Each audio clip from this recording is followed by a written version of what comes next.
You come from an interesting background, right? You come from Cincinnati, which is a German town, steel town.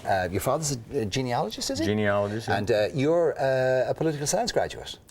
Okay, so you're well educated. You've had the benefits of the best that America can offer you. So, could you not have been successful in another field? Well, again, the whole point is that if you have the point of this, it's like, I'm going to be the most successful man in the entire world in a pair of underwear. This is ridiculous. Think what I could do in a suit. I mean, the point is, if you can make this successful, how can you not make that successful? You know what I mean? So it was basically playing the role of the world's biggest failure out on the street, barely, and being so successful by applying the principles of success. Because if you have the principles of success, you will be successful. I don't care where you are.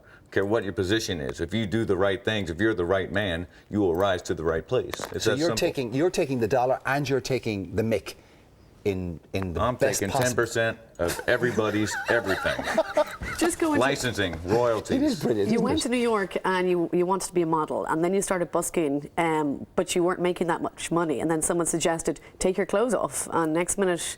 Essentially, yeah. Again, I had set out from the beginning physically to be the best built, most inspiring man in the world, socially to be a brother and a server to every atom in the universe, financially to be the greatest philanthropist of all time, giving away more money than anyone else ever made, spiritually walking hand in hand, serving God all the days of my life. Again, this is all straight out of my Naked Cowboy dialogue, the things I read every single day, all my goals, all that kind of stuff. So I had that outcome to be the most celebrated entertainer of all time. I was pursuing modeling, acting, and country singing and all that. So I was shooting for Playgirl magazine in Venice Beach, a modeling lead that might throw me into something else. And I was playing on the beach in my clothes as a cowboy just to get some attention, just playing clothes.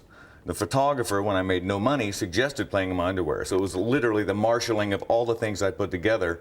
Should have been a no-brainer, right? I mean, just take out the clothes, put it all together.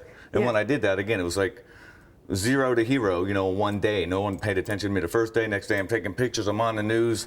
And from that day on, it's like 12 years later. I actually went around the United States from Cincinnati, my hometown, to Key West to California and back for 2 years, driving like 10 hours a day, getting $45,000 into credit card debt before I got to New York City, thinking a major corporate sponsor would just, all the attention from my point of view, I was famous. But once I got home, it was over each time, So when I ended up going to New York City, and a lady tried to put $1 in my boot, that turned into like $600 a day within 2 days, and like $1,000, like $300 an hour. Now I park where Bloomberg parks for free as a sponsor, one of my, sponsors. Now I have corporate deals all over the world. But again, it took 10 years of nonstop effort before that actually turned around. And again,